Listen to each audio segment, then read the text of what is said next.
Hey guys, it's Chris at Highland Guitars. You're watching another one of my YouTube guitar building videos. If you're new to the channel, welcome. I hope that by the end of this video, I'll have earned the honor and privilege of your subscription. In today's video, I am going to finally start the assembly process on the 6-string multi-scale fan fret guitar. In the last episode, I glued in the neck, so now I'm ready to begin doing the final assembly. Now typically final assembly takes me about 30 minutes. I can install the tuners, the pickups, the electronics, the strap buttons, and get it all pretty much ready for final setup, like I said, in about 30 minutes. However, I'm going to take my time with this and I'm going to devote several episodes to each stage of the assembly process because I want to give you more information about the products that I choose and some of the tips and tricks for how I install those. And so in today's video, I'm going to be installing the tuning machines or tuning pegs, machine heads, whatever you want to call them. And I want to give you kind of an idea of why I select certain tuners and then what I do when I install those. So first of all, over the years, I have used just about every major tuning machine that's out on the market. I'm talking about, Grover, Kluson, Hipshot, Schaller. I mean, the list goes on and on and on. And for years, I was building commission guitars, meaning people would contact me and ask me to build a specific guitar. And in many cases, they would specify certain types of tuners, and usually they were willing to pay for that. And in other cases, I actually had customers send me the tuners that they wanted to use. So over the years, I've had the opportunity to install some pretty amazing tuners on guitars. So I've had the opportunity to try all the different tuners, and I've come up to with my own idea of what a really good tuning machine is for an electric guitar. And what it really comes down to is you have to look at several factors when choosing a tuning machine for the guitar that you're building. Now, the first factor, and it's probably the most important factor for a lot of folks, is the cost.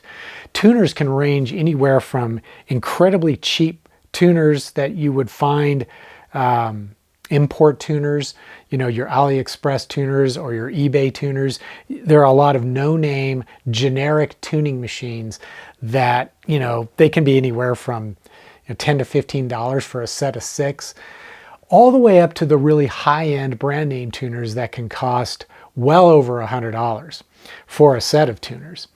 And the question you might be asking is, what is the real difference between those really expensive tuners and the cheap tuners? Well, obviously it's going to be build quality. And in the past, there have been times when I have tried to use cheap budget tuners that I ordered from AliExpress or off of eBay, these no-name tuning machines. And what I found was the build quality was often so terrible, I couldn't actually use the tuners. One of the problems that occurs is there's a lot of play in the structure of the tuner. So as a result, you can't achieve quality tuning stability and intonation with those kind of tuners.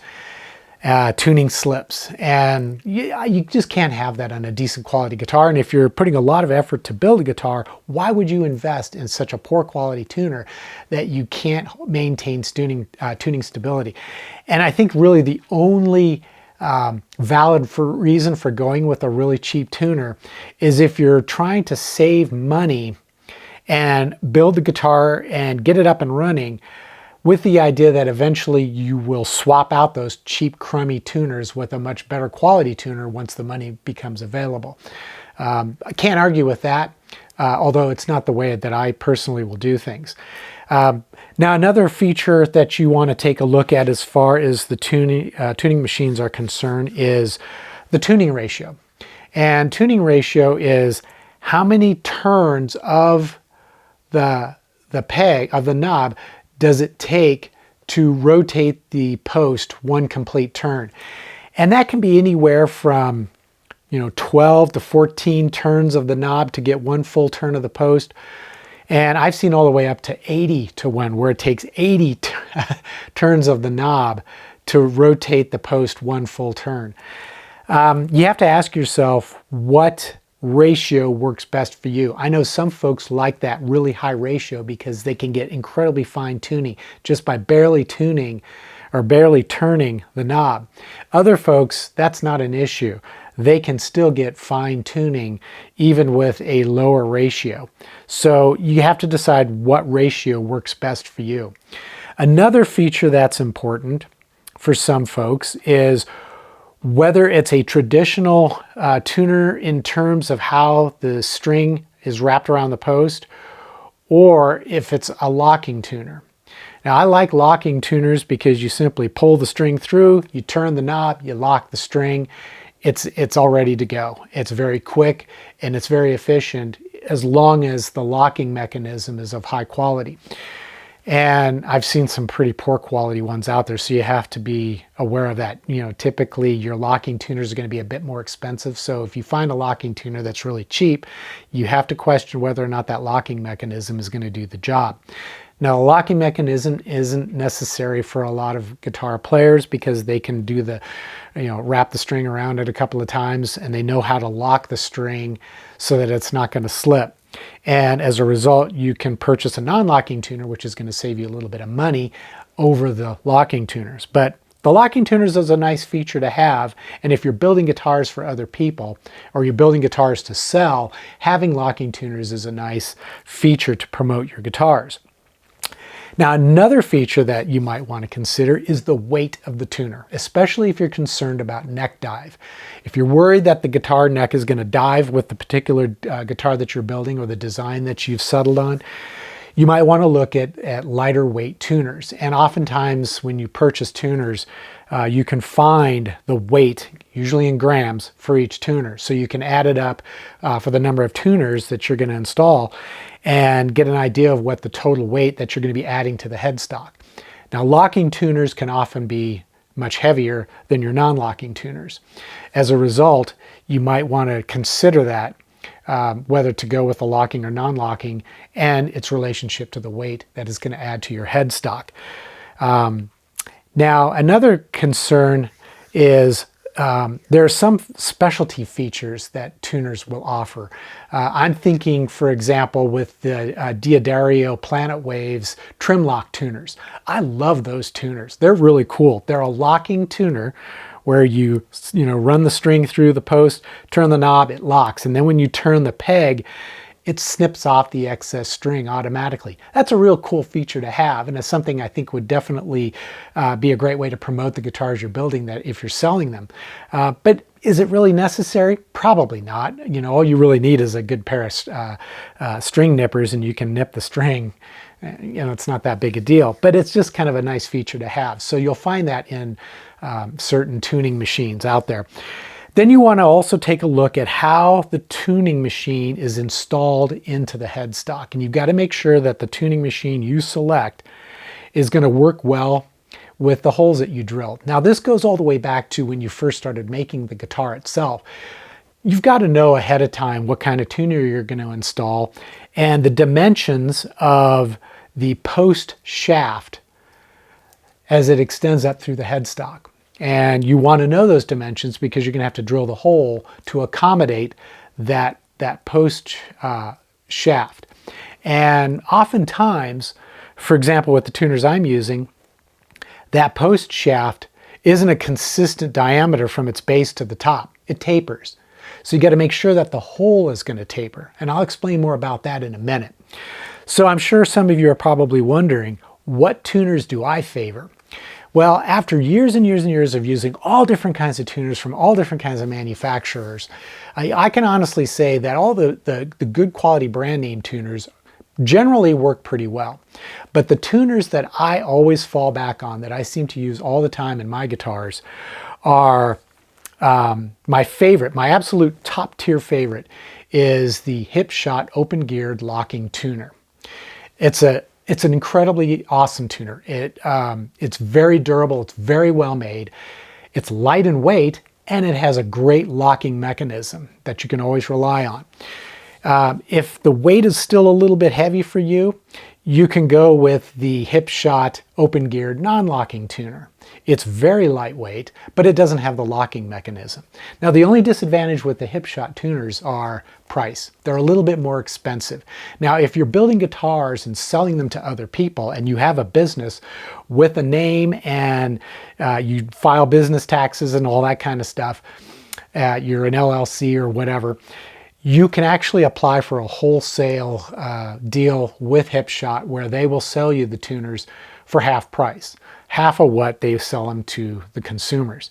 But if you don't have a business, you'll have to pay the full price, and that can get a little bit expensive. So an alternative, another tuner that I really like to use is the one that I'm actually going to use on this guitar, and that is the basic Gato tuner.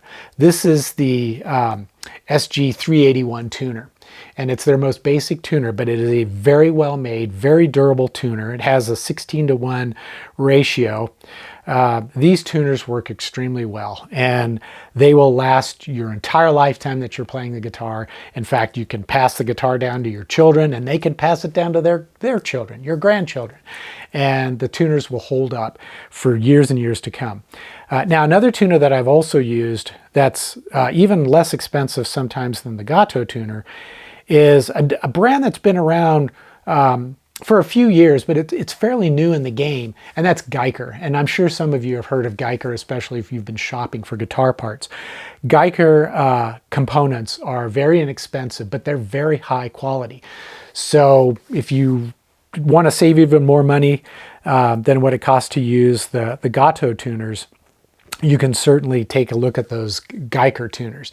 In fact, if you're really concerned about price and are worried about buying those really cheap, no-name AliExpress and eBay tuners, you might want to consider Geiger instead. They're not that much more expensive than the super cheap tuners, but they are definitely better quality. And you might find that after you've installed them on your guitar, there may be no need for you in the future to upgrade to a better tuner. So, with that in mind, let's start to install these tuners. Before I install the tuners, I need to clarify a couple of things first. To begin with, this video concerns the installation of a modern style closed gear tuner. There are different kinds of tuners that you can purchase for your guitar that oftentimes require different methods of installation, but this video concerns this style of tuning machine. And the other thing I want to clarify is when I made this neck on my CNC machine, and I can post a video, a link to the video up in the corner that explains how I made this neck using the CNC machine. But if you remember, if you happen to see that video, when I drilled these holes, I did not drill these on the CNC machine, because to do that, since this has an angled headstock, and my CNC machine is a 3-axis and not a 4 or 5-axis CNC machine, I can't use the CNC machine to drill those holes. Instead, I mean, I could, but to do so, I'd have to build a clamping fixture, and then I'd have to clamp the neck into that fixture, and then I have to align everything on the CNC machine to be perfectly square with the machine. Then I'd have to create the file, the 3D model of that headstock with the holes. Then I'd have to write the G code, and then I'd have to send the G code to the CNC machine so that it could drill the holes. And that's a lot of work for something that's so simple to do. Instead, I simply walked the neck over to my drill press and I drilled the holes. Now, the diameter of the holes is equal to the diameter of the shaft housing at the very top. Now, as I just explained, this shaft housing, this portion down here, is tapered. It's wider at the base than it is at the top. And the hole needs to be tapered as well. But that comes here in just a few minutes as I prepare to install these. I'll taper that hole and I'll show you how I do that. But the initial hole that I drilled is equal to the diameter of the top of that shaft, which is the narrowest part of the top of this shaft housing. So when I try to install the tuner, it doesn't go up into it. It just starts to install into that hole, but it stops because of the taper. It gets too wide to fit into the hole. So what I need to do is flip the neck over, and I'm going to ream out that hole from the back side. So I'll flip the guitar over. And to do that reaming, I'm just using a simple reaming tool that I purchased years ago. I think I bought this from Harbor Freight, but this is basically what it looks like. So what I'll do is I'll ream from the back side, and that's going to widen the back side of the hole so that when I install the tuner, it fits snug into that hole. And as I said, the tuner has to fit snug into the hole.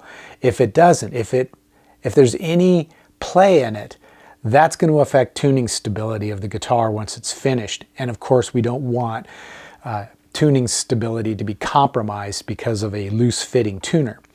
So I will start out by simply reaming this hole to make it wider. And the way that I actually will do this is I'll turn that reamer a few times, and then I will take one of the tuners and I'll check to see if I got it fit. Now, as you can see, I've got it fitting just perfectly in there right now. So now I can move on to the next hole and do the same thing.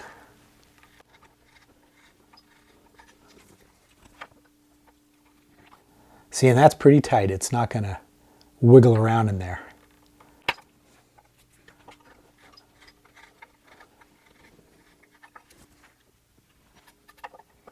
Perfect. Now, one tip. Once you have the hole reamed out to the proper diameter to fit the tuner, you can insert your reaming tool, and then you can mark where the reamer is entering into that hole. You can take a file and notch that, the tool itself, and then you'll have a guide as to how deep you need to go with the reaming tool. And that just makes it a little bit easier.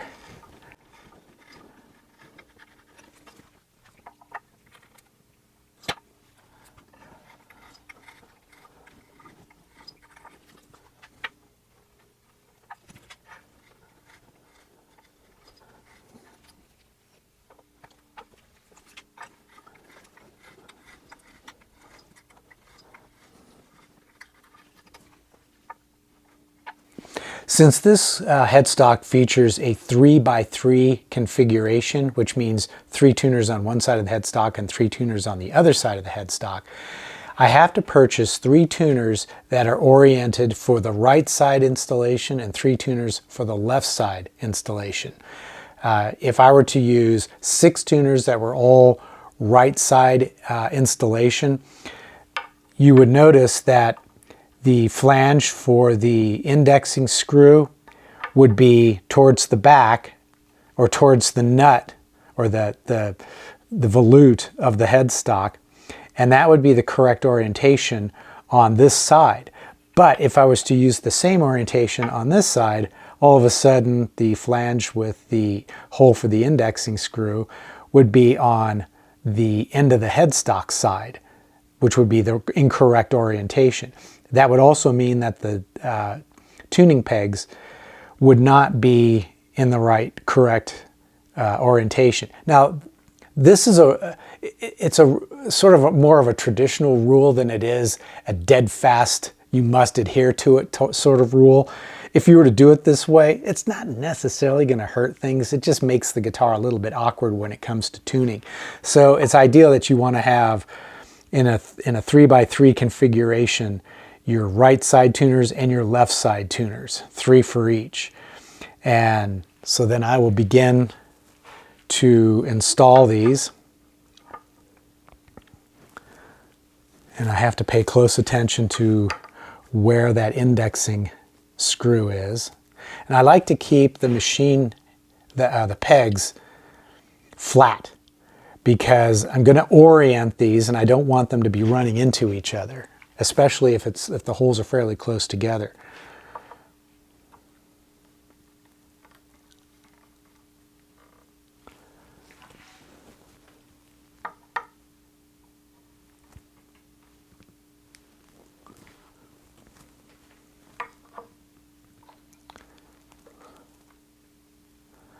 Now I have to line them up, and it really depends on the design of the headstock.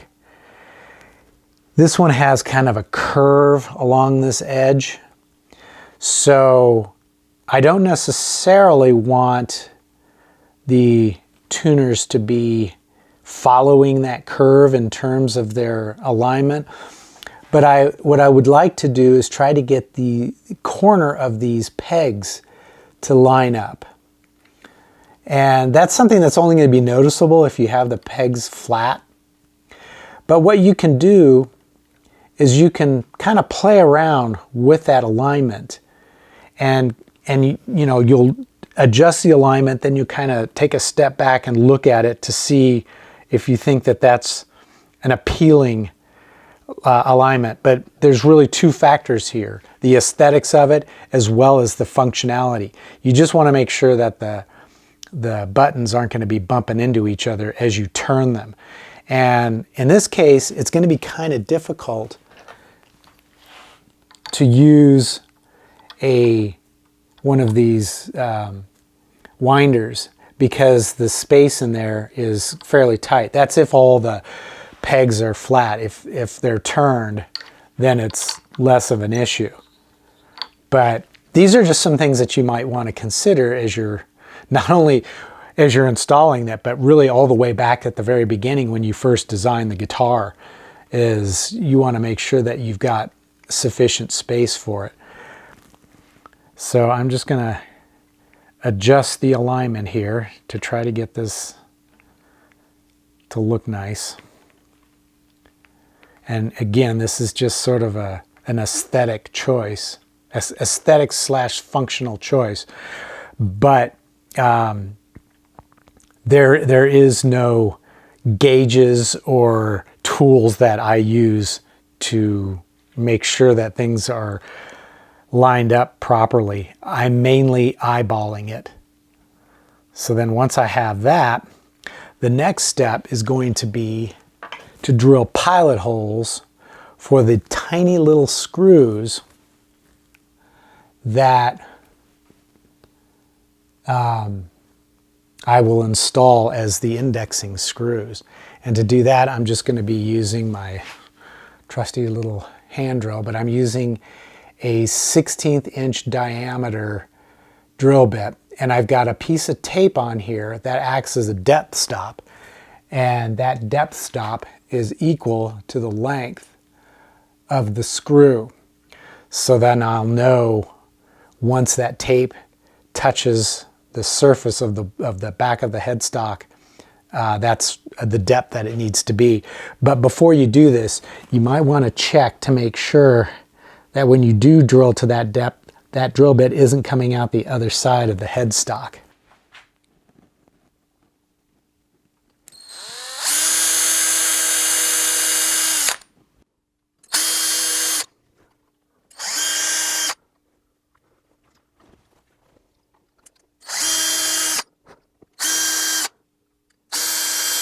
Now, one of the reasons why I like Gato and Hipshot tuners is because these tiny little indexing screws are a much higher quality. They're made from a much more durable alloy, whereas a lot of those cheap import tuners, the no-name tuners, they come with screws that are of very poor quality, and they will snap off when you try to screw them into the pilot holes. And once that happens, trying to remove that broken screw and fix the damage, it's very difficult to do. But nevertheless, what I like to do when I install these screws is I take some furniture wax and I just scrape the thread in the wax and build up a little bit of wax on the threads itself. And then what I'll do is install the screw with that wax packed into the threads. Now you can also use a bar of soap, candle wax, all that works. And what it does is it helps to lubricate the threads so that they're much easier to install into the pilot hole.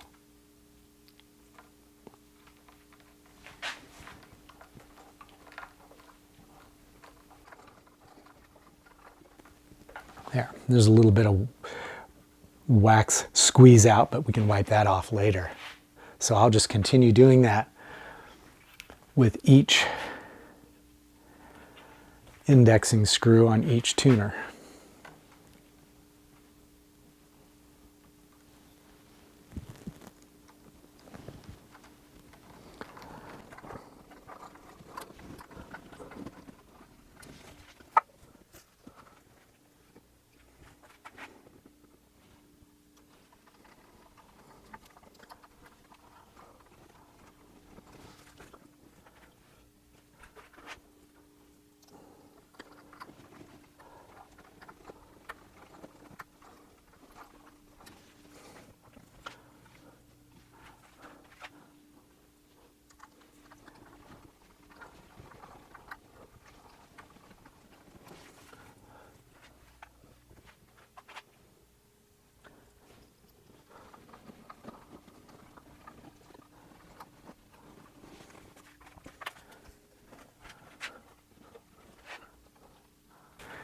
Now the next step is to flip the body back over and install the nuts on the front.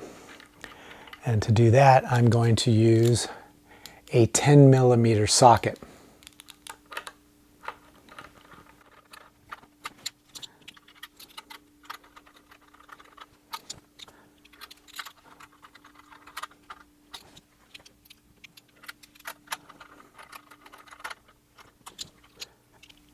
Now you'll notice that there's both a nut and a washer. And sometimes you got to pay close attention to these washers because there's a top side and a bottom side. And you want to make sure that you have the top side up. And the only real difference is the top side just usually has a nicer finish to it. It might be sculpted, and the other side is going to be flat. So you just want to make sure you get that correct if the washer is made that way. They're not all that way. Some of them are just pretty much the same on both sides. But that's the difference between the Gato and hip shot tuners and those cheap ones. The cheap ones are just an ordinary washer, whereas the Gato and the hip shot have a slightly more stylistic washer. Just little details like that that make the difference. Okay guys, so the tuning machines are now installed. Now if I was going to be installing the components starting at the headstock and then working my way all the way back to the end of the guitar, the next logical component to install would be the nut. However, I really don't feel the nut is part of the assembly process. I think it's more of part of the setup process, which comes much later. And that's because I'm going to have to fabricate the nut for this guitar. So that's going to come later on. So instead, I'm just going to work my way back, and the next item to install is going to be the pickups. And that should be really interesting because I'm going to be mounting these pickups directly to the body. However, like so many things with guitar building, direct mounting is a controversial topic because different luthiers have different ideas about what direct mounting actually is.